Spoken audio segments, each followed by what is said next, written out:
Alex, sí, Listo. ahí, ya.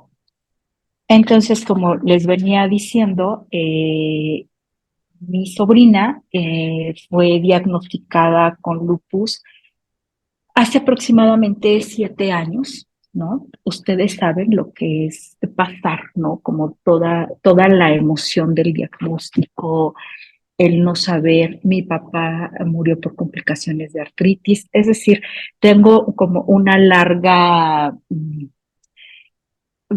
experiencia, no solo en temas académicos, sino también familiares, ¿no? Como estas experiencias de vivir y trabajar con personas que han padecido una enfermedad de este tipo. Lo complicado del diagnóstico, ustedes saben, es primero que se den, ¿no?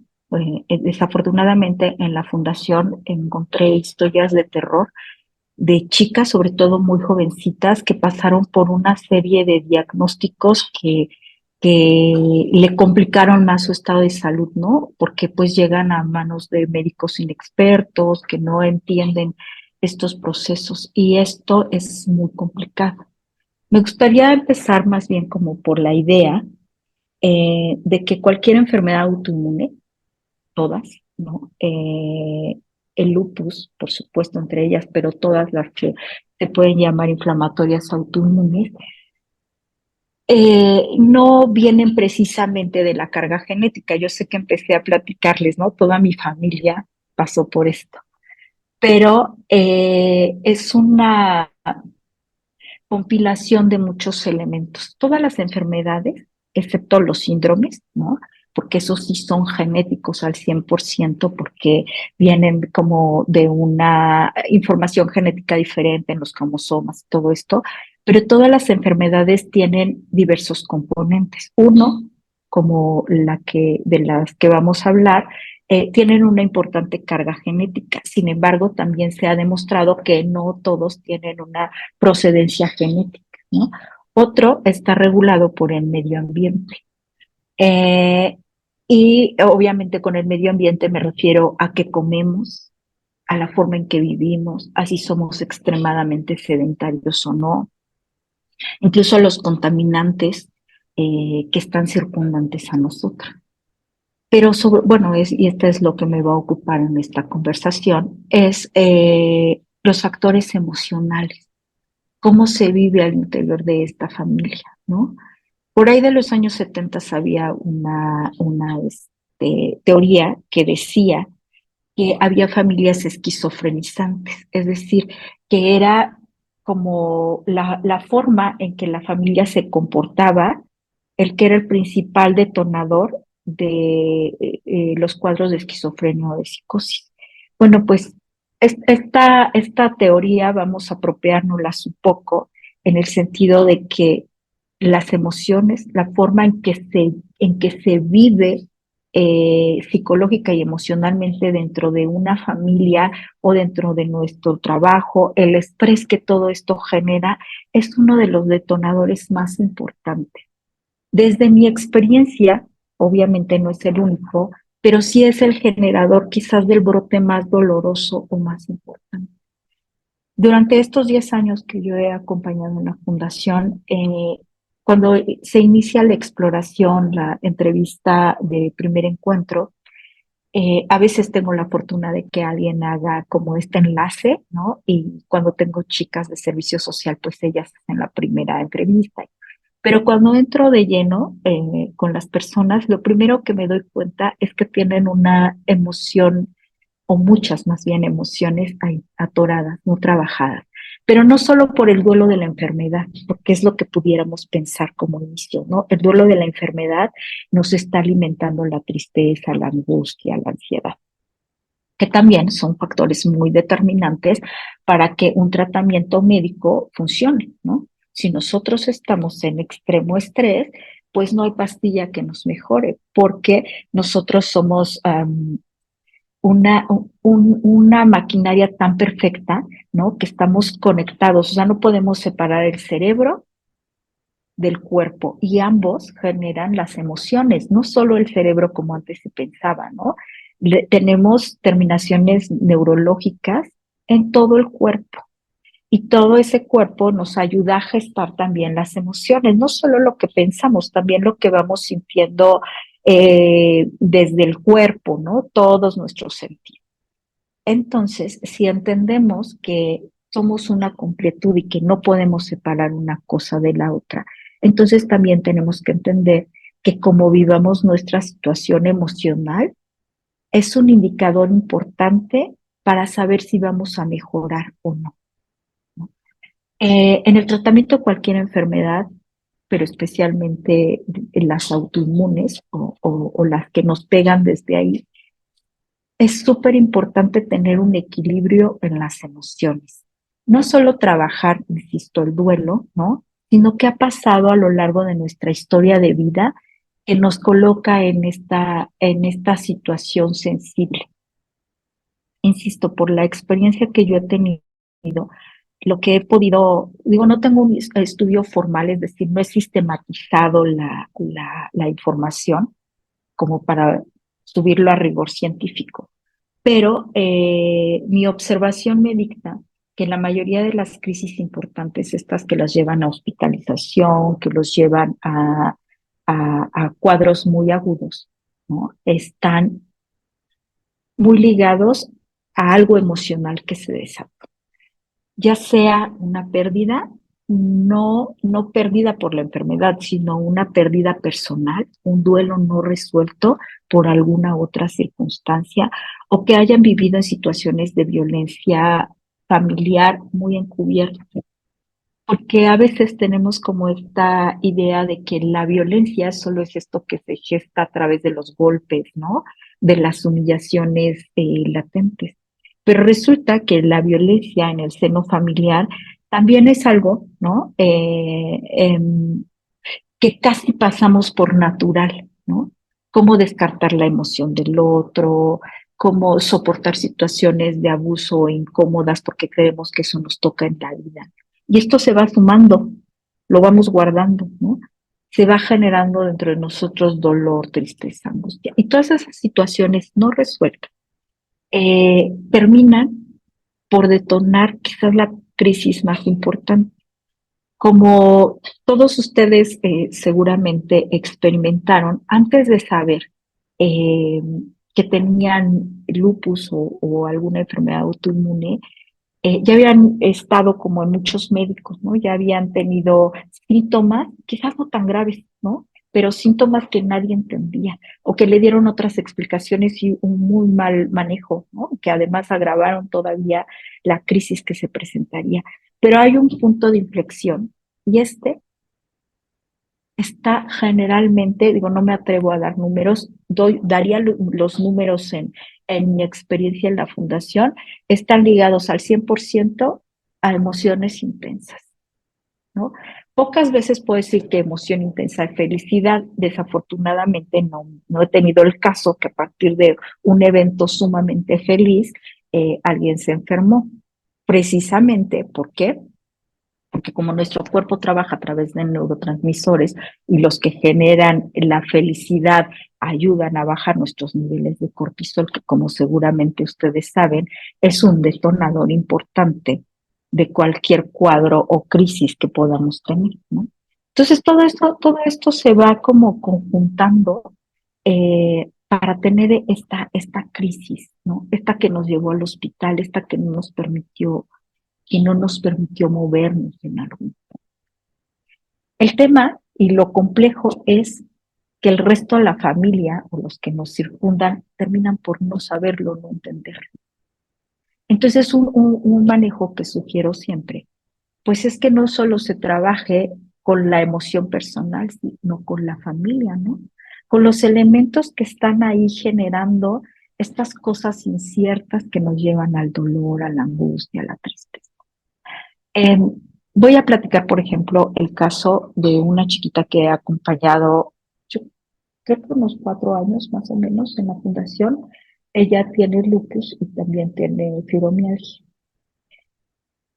Cuando empiezan las crisis de fibromialgia, está ligado mucho a cosas no resueltas desde su infancia, ¿no?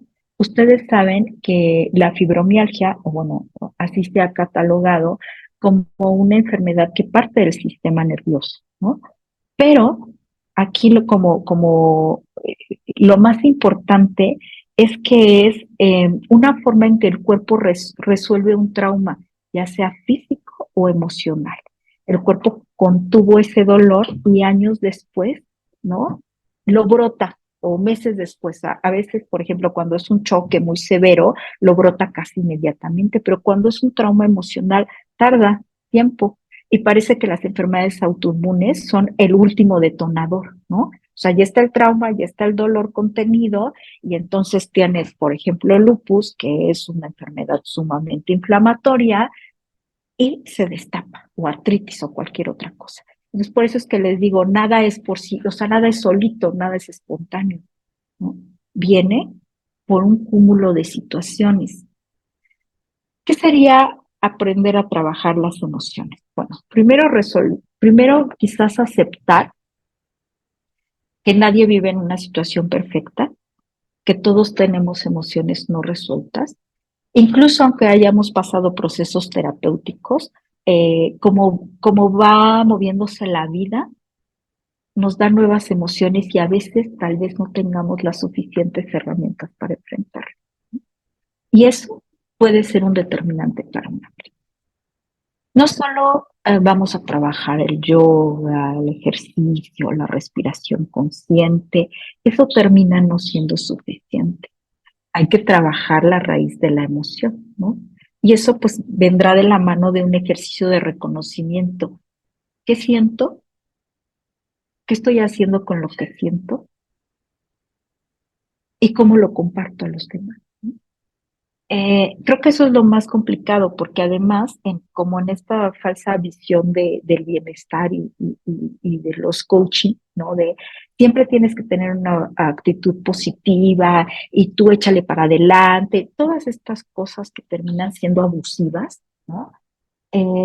Nos hacen sentir culpables cuando aceptamos que hay emociones que no son tan bonitas. ¿Y saben qué? No está mal. No está mal sentirnos tristes, no está mal sentirnos enojados, ninguna emoción está mal. Creo que ahí es el primer error de la construcción de la persona que somos, que nos contaron que hay buenas y malas emociones. Simplemente hay emociones que nos atraviesan por cualquier situación de nuestra vida, estemos enfermos de algo o no. Y eso que nos atraviesa lo que determina cómo lo vamos a vivir es primero pues las herramientas que tenemos, el asunto de aceptar lo que sentimos y no castigarnos por sentir eso que sentimos. Enojarse está mal. Me gustaría preguntarle a cualquiera que quiera responder, ¿cómo vivieron la noticia cuando supieron que estaban enfermos? ¿Qué emoción les atravesó? Si pueden recordarlo, ¿y qué hicieron con ella? ¿Qué les dijeron los otros que debían de hacer con esa emoción?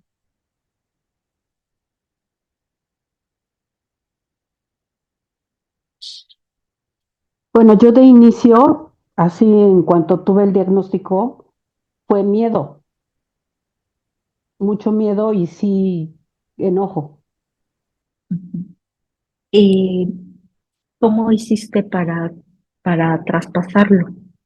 ¿Qué te dijeron los otros que debías de hacer? ¿Qué tomaste de eso?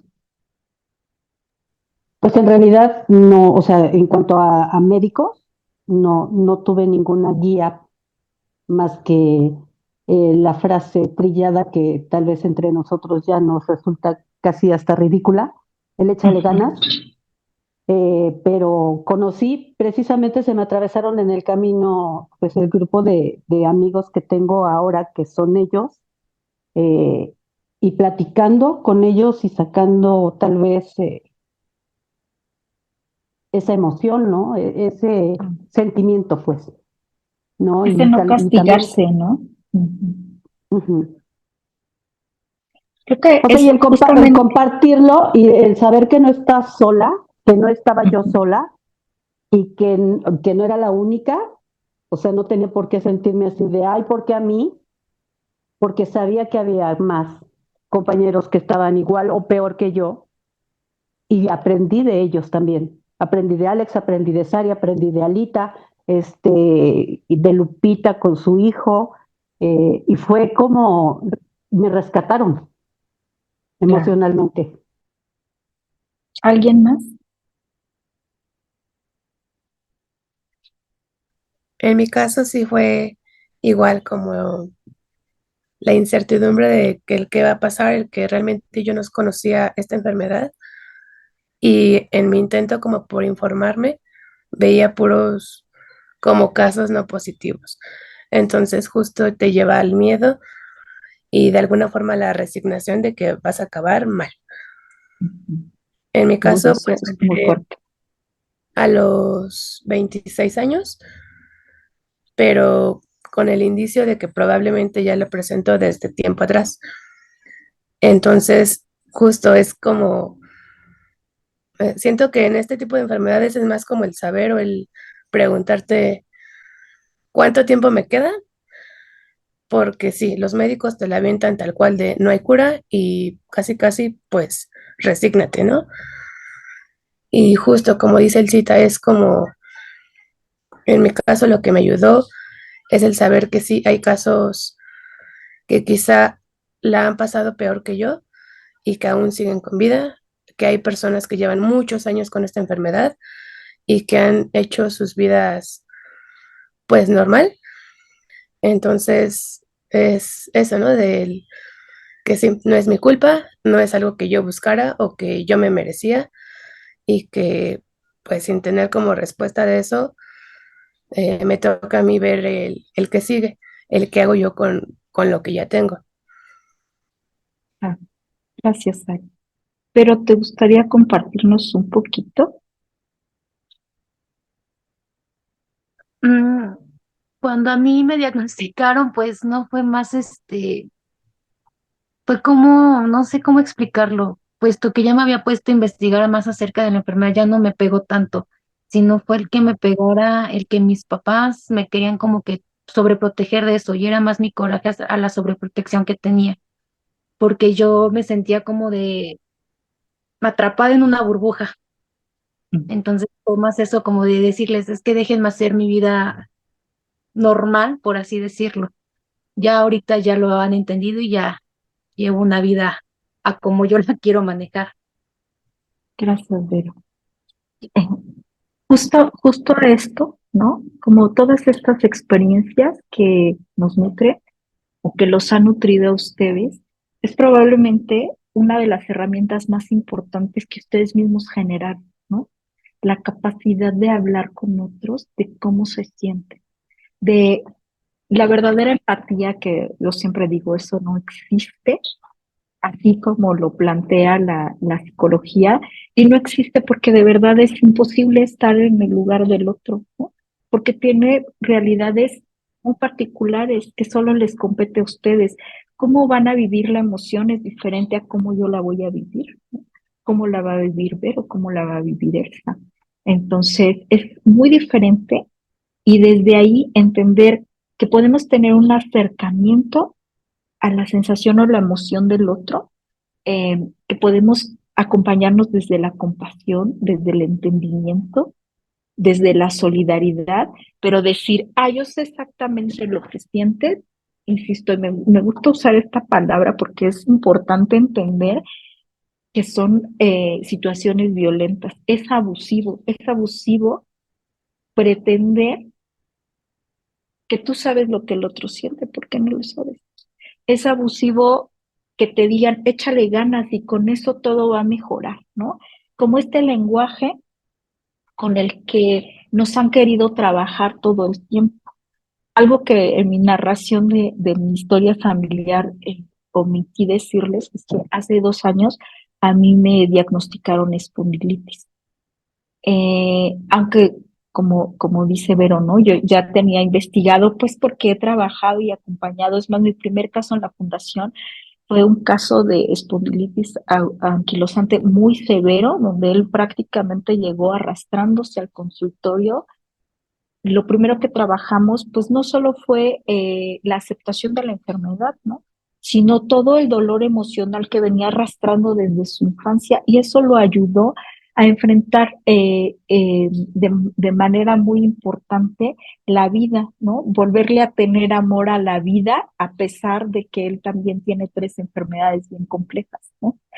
Y digo, con esto no quiero decir, una vez que ya aprendimos a detectar nuestras emociones y a respetarlas y a darle salida, ya lo tenemos todo hecho y vamos a vivir bien felices y plenos, ¿no? Porque pues también el dolor en enfermedades como estas es un condicionante para el bienestar. Y quien niegue eso está siendo mentiroso, ¿no? Hay que aceptar y respetar que tendremos tiempo de dolor, tiempo en el que nos vamos a sentir agobiados por el mismo dolor, y está bien, ¿no? No tenemos siempre que tener una actitud súper positiva, ¿no? Al asunto. Primero hay que dejarlo salir. Tengo derecho a estar enojado, a sentirme triste, a echarme una lloradita y a darme el tiempo que necesito para afrontar esta crisis de dolor, por ejemplo, ¿no? Ustedes, imagino, y si no es así, les voy a recomendar que empiecen a hacerse de su equipo, ¿no? De su equipo de médicos, y entre los que tiene que estar, pues, su reumatólogo, en el órgano que más les haya o les esté pegando, pues el especialista en esto, eh, su fisiatra de cabecera, ¿no? Un psicólogo, bueno, un psicoterapeuta, por favor, que tenga cédula profesional, que tenga especialidad en psicoterapia, no se vayan con chamanes, porque, o con coachings o con cosas así, porque, pues porque generalmente este tipo de personas lo que dan son falsas esperanzas, funcionan como un placebo al principio y puede que funcionen bien, pero al final casi todas estas personas coinciden en algo, nos responsabilizan a nosotros de ese malestar. Y ahí, eso sí es muy grave, ¿no? Porque entonces no están mirando las condiciones de la vida que tenemos. Y aparte, bueno, pues de su terapeuta de confianza, también obviamente un nutricionista, saber en qué momento se van a permitir tal o cual cosa, aceptar que a lo mejor comerse un gran pastel les va a generar un proceso inflamatorio, pues les va a doler, ¿no? Y entonces asumir la responsabilidad de esas acciones, saber cuánto se pueden permitir, ¿no? Lo que sí yo les sugiero no pueden no permitirse es sentir. Trabajar desde el, no, yo todo está bien, todo lo tengo muy manejado, pues porque el dolor nos impide eso, ¿no? Y eso es algo que muy difícilmente se habla. Siempre hablamos como de irnos para adelante, de seguir todas las reglas, ¿no? De esta chica que les platicaba, quizás una de las cosas que más le han dolido a ella es que ella ha seguido todo el protocolo al pie de la letra y sin embargo tiene crisis, ¿no? ¿Qué está funcionando, qué no está funcionando? Probablemente todo se está haciendo de la manera correcta, pero su cuerpo no está respondiendo de la mejor manera. Y entonces también hay que aceptar que tenemos derecho a estar enojados porque ya tomamos muchas opciones y no siempre nos van a funcionar, ¿no? Creo que esto que voy a decir parece tan lógico y tan básico que terminamos por no hacerlo, ¿no? La vida es esto que está sucediendo hoy, en este momento, esto que estamos respirando en este segundo. No el futuro, el pasado ya fue, desafortunadamente el pasado nos ha constituido, ¿no? Y ha determinado la manera en que le entramos a este presente. Pero hay que aprender a vivir esto que estamos respirando en este momento y aceptar lo que está atravesando la vida en este momento, porque ¿qué más quisiéramos todos, ¿no? Que tener una varita mágica y transformar lo que sentimos, mirarlo con más optimismo, curarnos, ¿no? Encontrar una cura mágica, pero no existe. La cura mágica sí emana de nosotros, pero no en un sentido cruel de tú eres responsable de todo lo que te pasa porque tienes pensamientos negativos. No. La cura está en intentar encontrar un equilibrio entre nuestros buenos momentos y nuestros malos momentos, en permitirnos cosas sin culparnos por eso, ¿no? En escuchar lo que sentimos, en aprender a compartir lo que sentimos, e incluso en blindarnos ante estas personas que suelen no entender lo que nos pasa. Algo que he notado mucho, digo, aparte de esto, pues mi primera formación como psicoterapeuta fue en terapia familiar. Y entonces, bueno, asumiendo que todos somos un sistema, ¿no? Y que nuestra pertenencia a ese sistema determina mucho de lo que somos, eh, pues creo que entendí o pude entender, digo, porque tengo otras formaciones, ¿no? Tengo formación pues en atención y prevención para la violencia, que es mi maestría, he trabajado en terapia filosófica. Particularmente yo tomé un curso para acompañar en la fundación, bueno, no un curso, un diplomado en una universidad de Estados Unidos, en la Milton Erickson de San Francisco, y era para hacer terapia breve para resolución de conflictos. Algunas cosas, no voy a decir que no, me han funcionado muy bien, pero no lo sigo al pie de la letra. ¿Por qué? Porque hay personas que necesitan más que resolver el duelo, ¿no? Hay personas que necesitan resolver estas emociones que tienen ahí atrapadas y que son un detonador súper importante para el estrés, el dolor emocional, que es un dolor súper importante, digo, es un detonador súper importante para una crisis, ¿no? De las enfermedades que nos ocupan.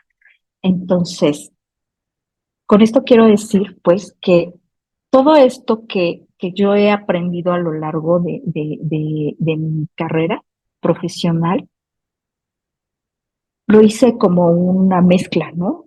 Entonces aprendí a tomar esto y esto y lo aplico de manera particular a las personas que acompaño. No tengo una fórmula, ¿no? No lo que hice con una lo repito. Tengo un esquema general, sí. Por ejemplo, a mí me gusta ponerles que hagan un cuento con su historia de vida, pero esa tarea es como una historia clínica para mí y para ustedes, ¿no? Es como entender por qué se sienten como se sienten, pero de ahí voy variando la forma en que trabajo. ¿Por qué les cuento esto? Porque así va la vida, ¿no? Entender de dónde sacamos esto, lo mezclamos y así es que encontramos las herramientas para enfrentar lo que estamos viviendo. Todos tenemos recursos, ¿no? No me gusta hablar de resiliencia porque me parece que también es un término muy manoseado, pero evidentemente, ¿no? El que seamos capaces de afrontar una cosa y otra persona no, el que tampoco seamos capaces tuvo que ver con qué aprendimos con los recursos que teníamos a la mano, cuáles hicimos nuestros y cuáles desechamos. Entonces, lo primero que yo les voy a invitar es que se miren qué están sintiendo, qué, qué recursos creen que han trabajado para sentirse pues más conectados con ustedes mismos. No voy a decir bien o mal porque eso es muy complejo, ¿no? Digo, podemos entender sentirnos bien, los que tenemos enfermedades que duelen, pues que no nos duela, pero no es cierto, que a lo mejor ya no nos duele hoy el pie o la espalda, ¿no? O lo que les duela, el estómago, la cabeza, pero les duele el alma, les duele haberse sentido rechazados, el no ser escuchados, el no sentir ternura o compasión de las otras personas. Todo eso suma, ¿no? Entonces, ¿qué sería estar bien? ¿Qué se les ocurre que sería estar bien dentro de ustedes mismos?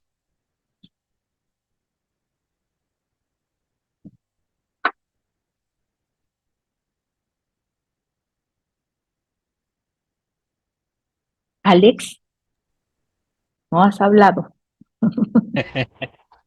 Me deja pensando. Eh, pues yo ahorita justamente estoy pasando por un proceso terapéutico algo fuerte. Ujú, Eh, no tanto por la enfermedad, eh, justamente desde ese rato estoy pensando en en lo de la emoción. A mí cuando me dieron, por ejemplo, el diagnóstico, sí fue mucho enojo por muchas cosas, pero sí fue un momento en el que dije, pues ya, lo que sigue, porque a mí bien o mal, la forma en que me han criado es eso. Ok, está pasando esto, ¿vas a resolver algo llorando? No, entonces, ¿para qué chillas? Lo que sigue. Entonces, bueno, ahí te voy a detener un momentito. ajá, Llorar está mal y no, es el único recurso que usas, pero llorar es un regulador natural que nuestro cuerpo nos da para ujú, sacar emociones. Tan así que hasta cuando estamos muy felices lloramos, ¿no? Entonces no hay que negarnos a sentir ujú, nada. Eso es sí, importante que sí, tengamos. o sea, en mi familia es muy difícil que llore. Y entonces yo Ujú, crecí con esa idea. Ya ahorita, con todo el proceso que he vivido, tanto del autoinmune como de lo que me ha resultado, ya me vale. O sea, a veces sí me dicen, es muy que te has bien. vuelto muy llorón, me vale. Eh, pero sí, más que nada ahorita lo que está pasando, yo tengo a los 15 años, a mí me diagnosticaron trastorno bipolar, pero fue un mal Ujú, diagnóstico. sí, seguro. Me estuvieron tratando, pues, con medicamentos para trastorno bipolar, lo cual resultó contraproducente porque lo que yo tengo es trastorno límite de la personalidad. Ujú, Entonces, el tratamiento no era el adecuado, entonces me metió como a un revolución emocional. Ahorita cuando empecé con lo del lupus, ya empecé bien con lo que es un psicoterapeuta y un psiquiatra ya más especializado. ujú, Él fue el que llegó ya al diagnóstico del trastorno límite como tal. Entonces, al retirarme todo el tratamiento que yo llevaba desde los 15, tengo 29, para el trastorno bipolar, pues sí fue un choque bastante fuerte. claro. Entonces, ahorita para mí el estar bien es buscar ese perdón, de entender el trastorno límite, porque aparte se me detonó en una forma bastante agresiva. Me puse, sí, muy blanco y negro como en todo. Empecé a ser muy unilateral en muchas decisiones. Incluso llegué a pelear conmigo mismo en muchas cosas. Llegué incluso a tener como que rasgos de Claro. una doble personalidad, pero era por lo mismo de que el trastorno límite llegó a un descontrol total, que aparte yo en mi historial, las chicas que me conocen lo saben, en todas las enfermedades me voy muy a lo extremo. Mis anticuerpos siempre han sido súper elevados. Yo ya soy de los pacientes que de plano me han dicho no tiene remisión. Tengo enfermedades que nada que ver conmigo, digamos, por el simple hecho de que soy varón, pero pues las tengo. Entonces siempre ha Ujú, sido eso. Entonces ahorita con lo emocional sí fue así que me detonó en trastorno límite y me detonó autismo en adulto. Entonces, al mezclarse esas dos cosas sí fue así como que, ok, bueno, necesito... pero el autismo, bueno, el espectro autista nace con esta condición, Ujú. O no, sea, no se detona. Ujú, me, se me acentuaron rasgos como claro. complicados Ujú, de tratar para mí. O sea, fue todo un hecho muy caótico que sí fácil duré un mes en el que yo dije, no quiero saber de nada ni de nadie. O sea, ujú, déjenme. Más que nada por el trastorno límite. O sea, lo entendía, pero conforme fue avanzando el proceso terapéutico, dejé de entenderlo. Y más que nada me integraban medicamentos y el medicamento lo que me provocó fue un síndrome serotoninérgico. Y llegué claro. a episodios de delirio. Entonces, sí, ahorita para mí el estar bien, siento que sería encontrar ese equilibrio con esta parte del trastorno límite, porque es algo que va a estar ahí. Y tengo Y, que... bueno, el trastorno límite siempre es, es delicado diagnosticar. no serás la primera persona a quien yo he acompañado que fue mal diagnosticado por un psiquiatra con trastorno límite. Parece que en tu caso empezó al revés, ¿no? Empezaron por el bipolar. Ujú. Quizás en toda esta fórmula lo que no entendieron, porque la verdad pocos psiquiatras se ponen a estudiarlo en serio, es cómo afecta el lupus al cerebro, ¿no?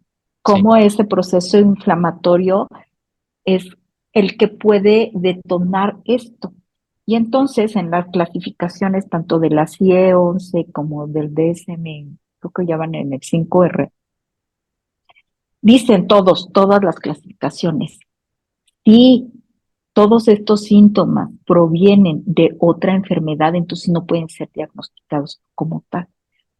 ¿Qué es lo que yo observo en tu caso particular y en el de otras personas que lo han atravesado? Uno, pues que les hace falta machetearle más. Muy pocos psiquiatras explican exactamente lo que le pasa a un cuerpo y a un cerebro, por ejemplo, cuando tienen trastorno bipolar o cuando son límites de personalidad, ¿no? Te encajonan, por eso a mí difícilmente me gusta dar una etiqueta, porque al final lo importante es lo que estás sintiendo, lo que estás atravesando, ¿no? Es importante dar el diagnóstico, pues, para el medicamento que te van a otorgar, pero también tienen que tomar en consideración pues todo lo que pasa en tu cuerpo a partir de la enfermedad y cómo ese proceso inflamatorio, que muchas veces pues se va al sistema nervioso central, ¿no? Es lo que puede ser como el detonante de todo lo demás. Entonces, eh, me- esto que te está pasando del trastorno límite probablemente fue detonado por el mal manejo, digo, no me atrevo a asegurarlo, tendría que analizar bien el caso, de los medicamentos para bipolaridad generan un montón de efectos secundarios, muchos, muchísimos, sobre todo si tu cerebro realmente no lo necesita, ¿no? Eh, me Y daban, entonces, como, me daban mucha ujú, dosis de lo que era el antidepresivo, fue lo que me subió. claro, pues por eso Entonces, te dio este síndrome al final, ¿no? O sea, sí, cómo no vas a ser hipersensible, que es uno de los factores diagnósticos para el límite de la personalidad, si te bloquearon la capacidad de hacerlo por ti mismo? Entonces, si y de, está equivocado el diagnóstico, no sé. y La de hecho verdad es que no sé y ahorita, no me atrevo a decirlo. ahorita sí, relacionado también con el tema del lupus, estoy con neurología porque me dan isquemias Ujú, transitorias, tengo ujú. problemas de isquemias transitorias. Y mi neurólogo está en contacto con mi psiquiatra y con mi reumatólogo, porque mi reumatólogo no me suelta. Y de hecho, pues las chicas que me conocen y lo saben, mi reumatólogo no me suelta. Casi vomito tantito y le hablo y está de ya vente al hospital, porque he sido un caso muy difícil. Entonces, Claro, sí, cuando empecé a ir con este nuevo psiquiatra, el reumatólogo me dijo, a ver, pásame su número, pásame qué estudió, necesito hablar con él porque yo no quiero que vuelvas a que entrar te en lo vuelvan crisis. a hacer. Ajá, Claro, me dijo, claro, no. eso es súper importante y qué bueno que tienes ese acompañamiento. Justo decía, ¿no? Rodéense de los especialistas que necesiten. Para este punto, Alex, me parece que ya está de más decir que soltó aquí, ¿no? Pues ya está. Eh, por eso es que les decía que es importante entender que todas las enfermedades autoinmunes no tienen un solo componente. Ujú. Es decir, no es que tu abuelo tenía y te lo heredó, maldita herencia, ¿no? Sino todo lo que compone tu vida es probablemente el detonador. Culpables o no, pues realmente está de más nombrarlos, ¿no? Le podemos poner nombre y apellido, pero no nos va a mejorar. Sí, ¿Qué sí sí, nos va a mejorar? Ni siquiera me atrevo a decir que el proceso de aceptación, sino más bien de entendernos. ¿Quiénes estamos siendo? ¿Qué necesitamos para mejorar? en eso estoy. ¿Cuáles, insisto, nuestras herramientas, ¿no? ¿Cuáles son las herramientas con las que contamos emocionalmente? Yo les voy a encargar, ¿no? Que algo salga más que informar de esta plática, que algo bueno salga, es que hagan su lista de herramientas Y con herramientas incluso me refiero a personas, no por ser utilitaristas, pues, pero también son eh, factores de los que podemos echar mano, ¿no? ¿Con quién creo realmente que cuento? Y si, por ejemplo, ¿no? En este análisis, pues creo que no cuento en realidad con mi mamá o con mi papá o con quien sea, podemos tomarlo personal. Claro, es que no me quieren y no soy valiosa. No, probablemente es que no tienen ni siquiera los elementos para quererse a sí mismos. No saben trabajar con la emoción porque fueron educados desde ese lugar, ¿no? Desde la imposibilidad de conectarse, como decías, Alex, ¿no? Desde la imposibilidad de dejarme llorar, ¿no? Pues, ¿cómo no vas a llorar si estás en la hipersensibilidad que te generó el mal manejo psiquiátrico? Vas a tardar un ratito y vas a estar hipersensible. Me imagino que por eso te diagnosticaron el límite de la personalidad y además muchas cosas que tienes como contenidas, ¿no? De enojo, frustración. Por eso es importante aprender a manejar las emociones y con manejar, la primera cosa para aprender a manejar una emoción es aceptar que la vivimos y no sentirnos culpables por lo que sentimos, ¿no? Aunque es redundante, no, hay que saber qué sentimos para hacer algo con eso que sentimos, porque si no, hay que darle nombre.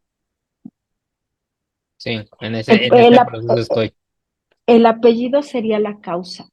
¿Por qué creo que me siento así? Sí. Y una vez que ya tenemos esa información, pues ya podemos o iniciar el proceso de aceptar si estoy enojada, porque qué feo que me tocó esto. ¿Y saben qué? Tienen derecho a decir. A lo mejor lo simplificamos al decir me tocó, pues como ya bien hemos platicado hoy, una serie de factores nos llevó a ese lugar. ¿Los pudimos evitar? Probablemente no, porque ni siquiera sabíamos que podía pasar, ¿no? Entonces, ¿cómo lo hubiésemos evitado? Es más, cuando queremos evitar algo, Ujú.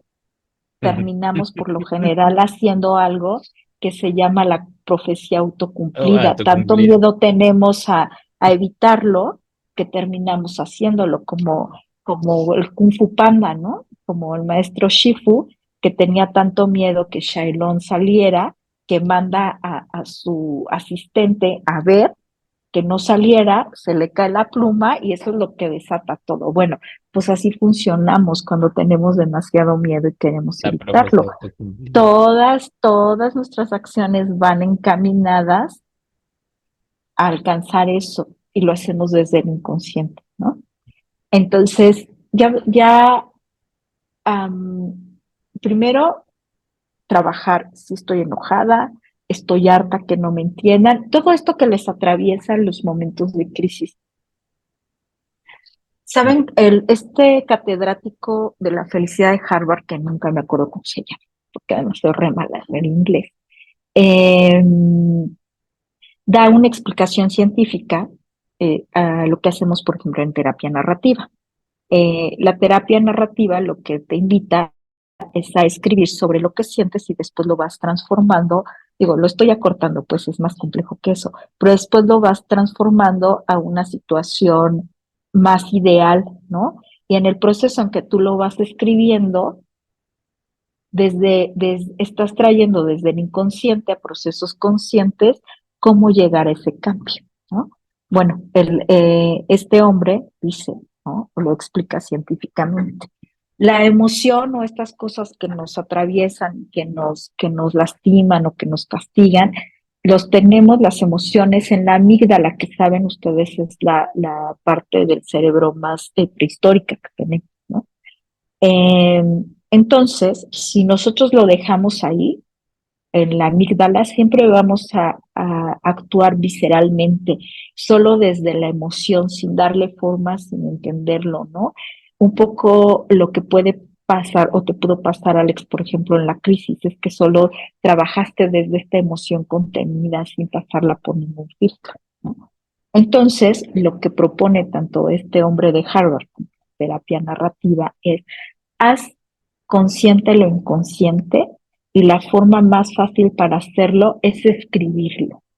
Cuando nosotros pasamos lo que estamos pensando y sintiendo al acto de la escritura, ¿no? Que ya tenemos como de codificar el lenguaje de lo que estamos sintiendo y aterrizarlo y plasmarlo a algo, se hace consciente, no se queda ahí, ¿no? Rumiando todo el tiempo, dándole vueltas, dándole vueltas.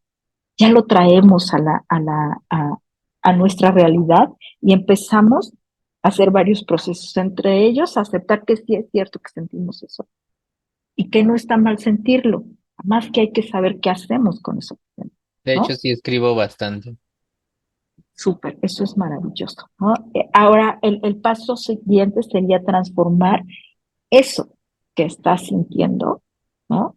Esto que sentí, preguntándonos como, ¿qué quiero hacer con esto que siento? ¿Hacia dónde lo quiero llevar? ¿Cómo lo voy a sacar de mí? ¿No? Es una formulita fácil, digo, no es mágica, pero nos ayuda mucho a entender, ¿no? El recorrido de nuestras propias emociones. A quien acompaño siempre sugiero ten un diario de emociones, ¿no? Si no les da tiempo el diario, que sería la verdad lo ideal, porque hay que escribirlo, también hay como aplicaciones, ¿no? Hay apps que te dicen, ay, ¿cómo me siento hoy? ¿No? Ya lo determinas. Bueno, si quieren simplificarlo, lo pueden hacer desde ahí, pero también yo les sugiero que terminen aterrizándolo en una nota diaria. Cómprense una libretita bonita de preferencia, ¿no? Donde hablen de lo que sienten, de eso que a lo mejor no le quieren compartir a nadie más, que sea suyo, ¿no? Si lo quieren compartir, porque eso que entendieron es muy importante que ustedes, que alguien más lo sepa, bueno, decidan y eligen a quién comparte. Todo lo que pasa en la emoción es absolutamente personal y no.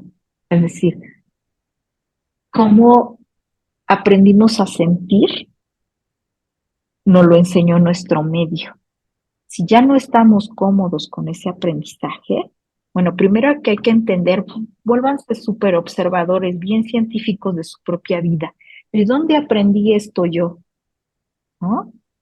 Fíjense en los gestos que hacen, quién, quién hace eso mismo, qué patrones que lastiman están repitiendo. Eso también ayuda mucho para entender por qué estamos donde estamos y poder movernos.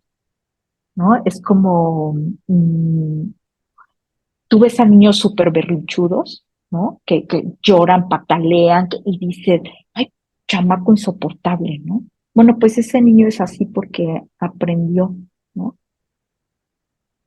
No fue contenido adecuadamente, no fue escuchado o amado, no validaron eso que sintió. Y entonces va creciendo y ese niño termina siendo sumamente agresivo o encerrado en sí mismo, ¿no? Va a tener una consecuencia. Este niño que no fue contenido desde el amor, desde la paciencia y desde la ternura, va a crecer para ser un niño muy lastimado, muy solo o muy enojado, muy triste o muy enojado. Yo siempre digo que el enojo es la cara más fea de la tristeza, ¿no?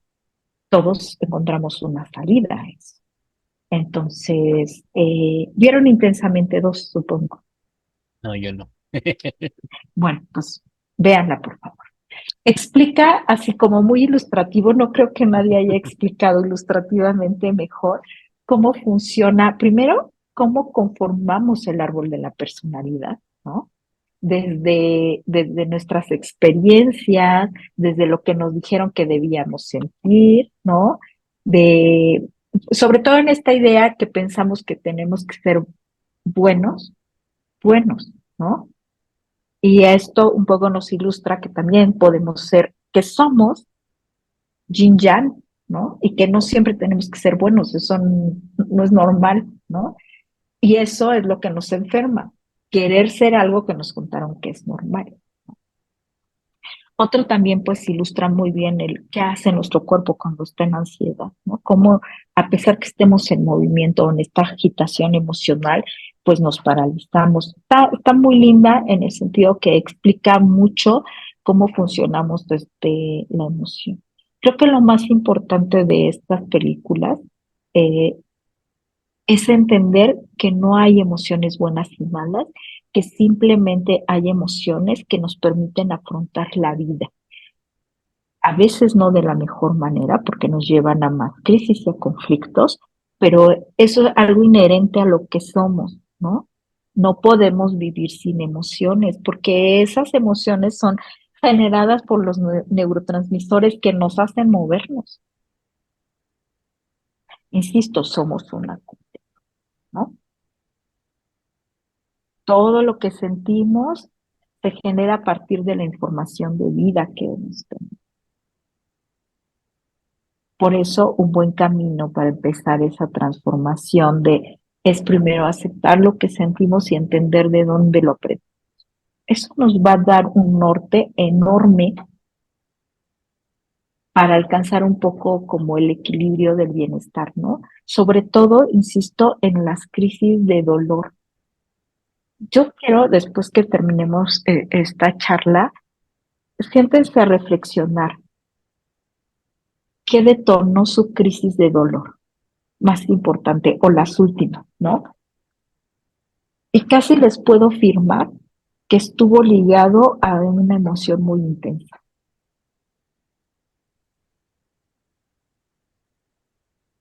Sí.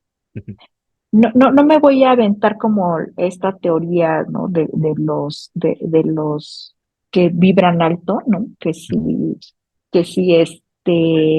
mm, que eres responsable de todas tus enfermedades por guardar rencor y el cáncer, y estas babosadas, son babosadas, ¿no? Eh, ¿En qué se determina esto? Bueno, pues es que si estás enojado todo el tiempo, tienes un grado de cortisol muy alto, ¿no? Y eso abona a la enfermedad, pero no la determina, ¿no? Pues si no, ya con volvernos Buda, pues ya se nos quitaría el cáncer y pues no es cierto, no pasa así. ¿Por qué? Pues porque es una serie de elementos, ¿no? Pero sí ayuda mucho, primero, aceptar, insisto, que sentimos y que no está mal nada de lo que sintamos. A menos que entre este sentimiento tengamos el deseo latente de hacerle daño a alguien o a nosotros mismos, entonces sí ya tendremos que trabajar esa emoción para no llevarlo a cabo. Y no porque a lo mejor el otro no se merezca que seamos agresivos o le demos una patada, ¿no? Sino porque eso nos va a meter en un problema y para qué estresar más nuestra vida. Digo, hay personas en nuestra vida que se merecen que no las amemos y está bien no amarlas, ¿no? No tenemos que amar a todo el mundo, no tenemos que ser zen, ¿no? Si alguien te cae mal, está bien, acepta que te cae mal y hazlo lo más posible a un lado de tu vida. No tienes que ser bonito, bonito para que siempre no estés enfermo, ¿no? Más bien tienes que saber quién eres y qué quieres de la vida y de las personas que te rodean. Y otra cosa muy importante, aprender a pedir lo que quieres y necesitas. Esas dos cosas me cuestan mucho. Bueno, seguramente está en tu educación, Alex, ¿no? Como no les enseñaron, y esto nos atraviesa casi todos, Pedir, nos pedir enseñan, lo que necesito no puedo.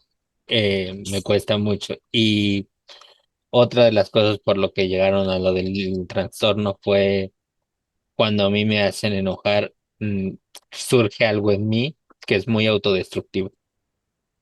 ujú, No me importa, siempre he dicho, no me importa quiero ver el mundo arder, no me importa arder en él cuando me hacen enojar.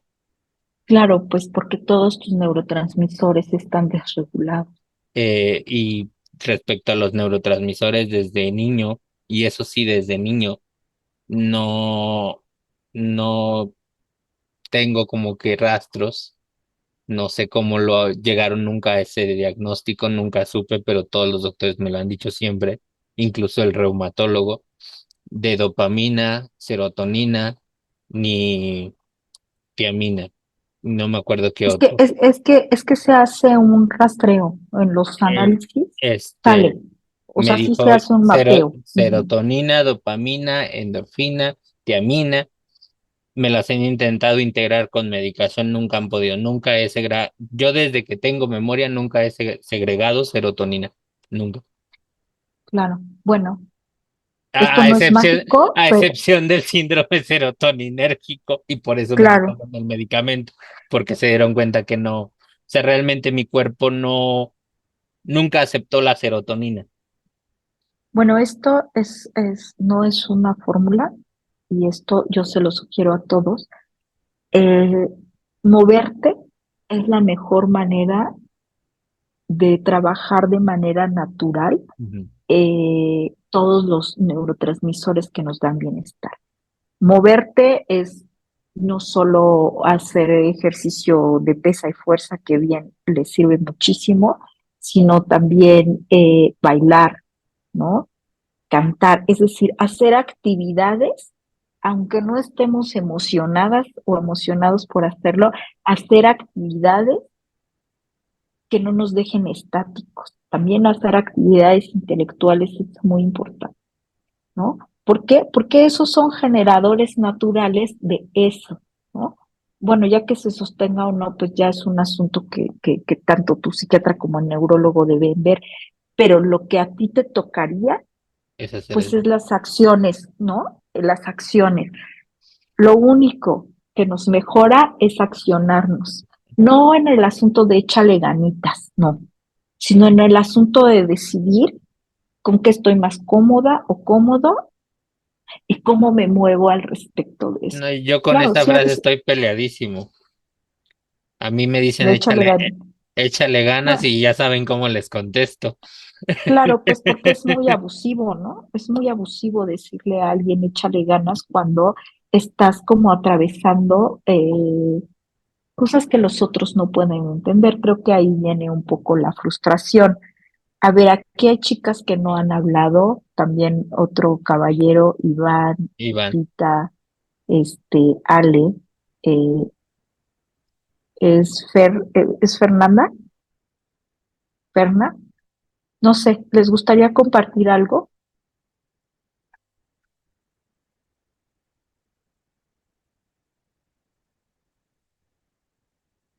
chicos?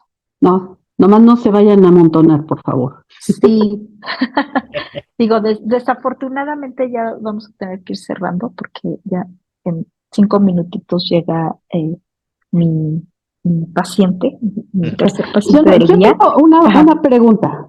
claro.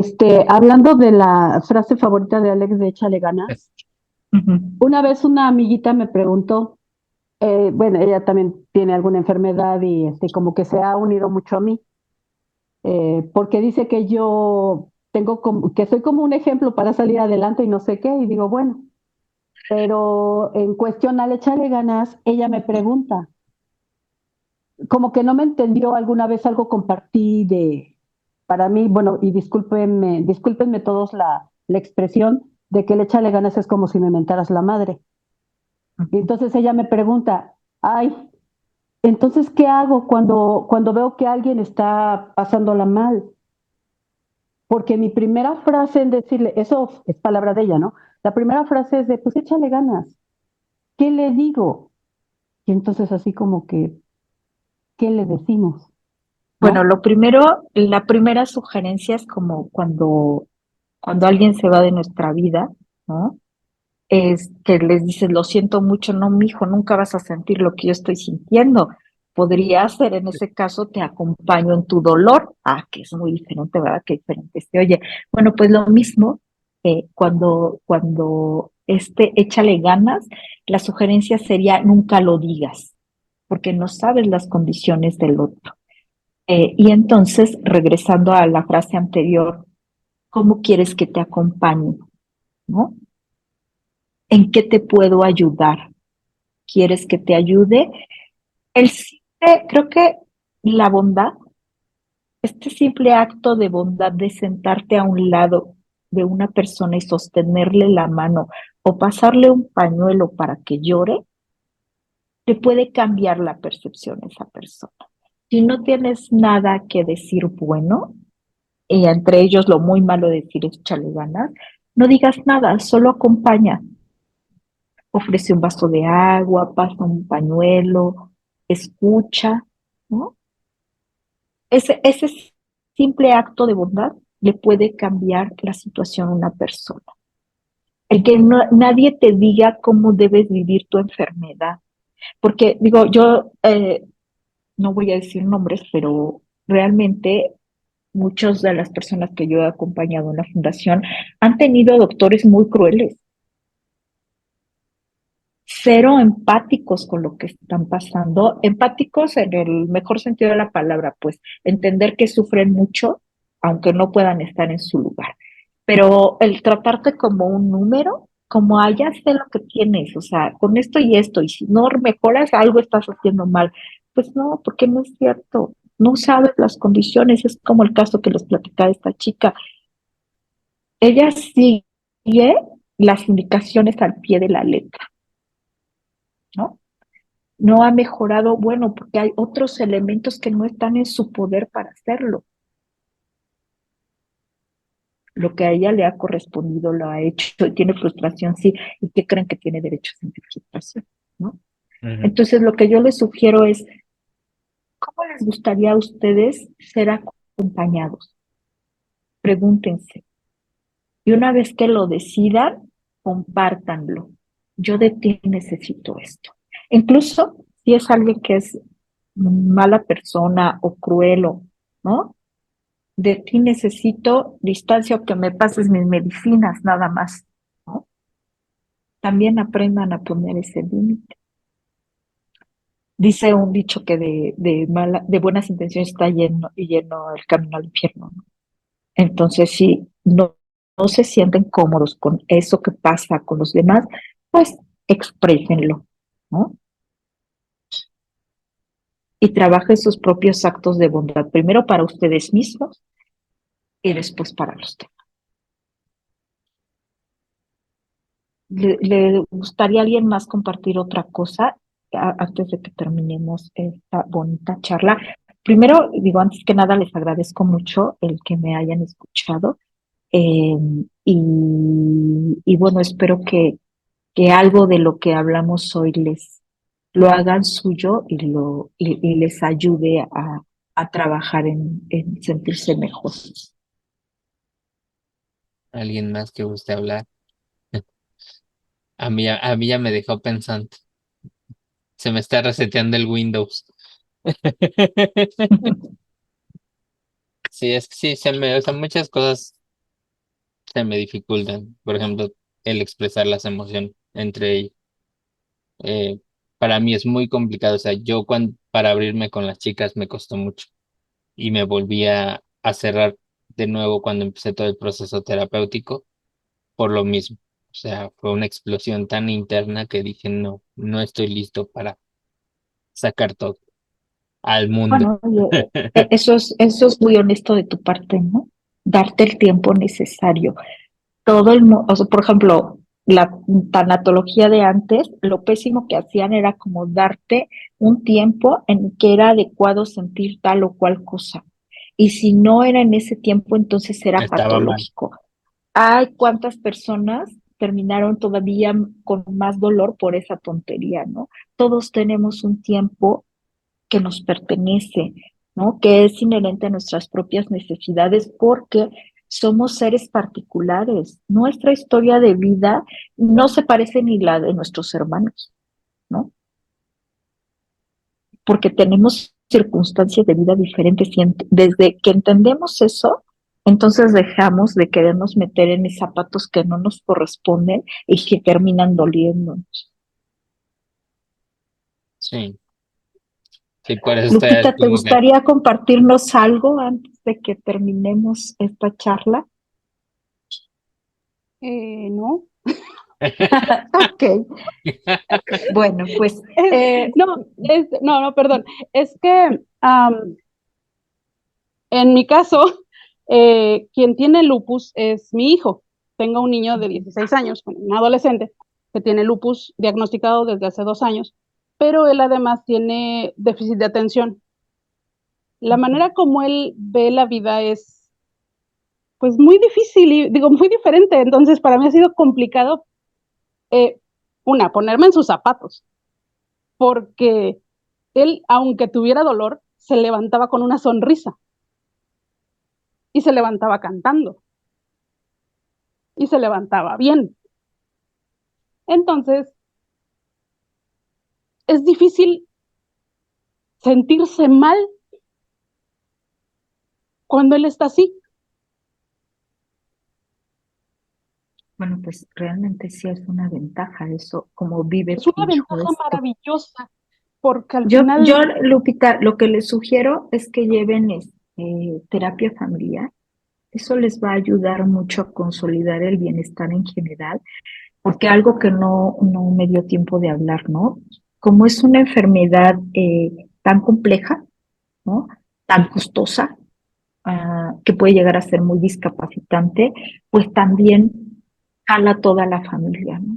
Entonces la familia termina no sabiendo qué hacer, enojada o frustrada, no necesariamente con quien padece la enfermedad, sino con ellos mismos por no saber qué hacer, ¿no? Ahí es cuando sugiero vayan a terapia familiar. Es sí, importante, ¿no? sí, Pues creo de que hecho, tengo la verdad muchas es más que esto sugerencias, nos unió muchísimo desafortunadamente como no pensé familia. que nos lleváramos tanto tiempo y ya me están esperando, pero les dejo, perdón,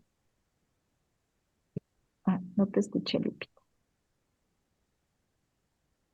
Bueno, les decía, desafortunadamente pues ya no puedo estar más tiempo.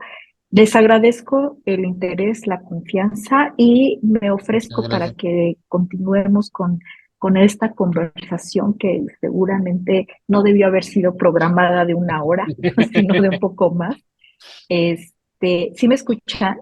Sí, sí, Ah, ya yo en un ratito ya es le mando mensaje que, para ok. programar otra. Ujú. Muchísimas Ajá, gracias, Muchísimas Elsa. gracias. de verdad les agradezco mucho este espacio y esta confianza y espero que les sirva de algo. Sí, Espero que hagan suyo algunas de estas palabras y bueno, insisto, rodéense de su equipo. sí. Yo sé que es muy costoso, pero afortunadamente habemos personas dispuestas a acompañar eh, mucho desde esta idea solo de acompañar y ser parte del bienestar de otros, ¿no? Así como ustedes, que además lo que ustedes se otorgan es invaluable, el escucharse, el entenderse, ¿no? Pocas cosas producen mayor bienestar que un grupo de apoyo, de verdad, ¿no? Y eso está científicamente comprobado. Les abrazo y les agradezco mucho y bueno, si igual en un mesecito nos volvemos a reunir, ustedes prográmenlo. Para mí me va bastante bien un sábado, más o menos en este horario. Y bueno, cualquier cosa, estoy en la Fundación Maritere. La consulta psicológica ahí me parece que les cobran una cuota de recuperación. Yo la doy totalmente voluntaria, pero bueno, igual y pueden agendar una sesión, ¿no? Y sería bastante interesante. Si deciden hacerlo, pues podemos hacer incluso una sesión de grupo. Ustedes prográmenmelo, lo compartimos y a ver qué podemos hacer, ¿va? Ok, sí, Fue un gusto. Cuídense gracias. mucho. Muchas Gracias. gracias. Muchas Bye. gracias.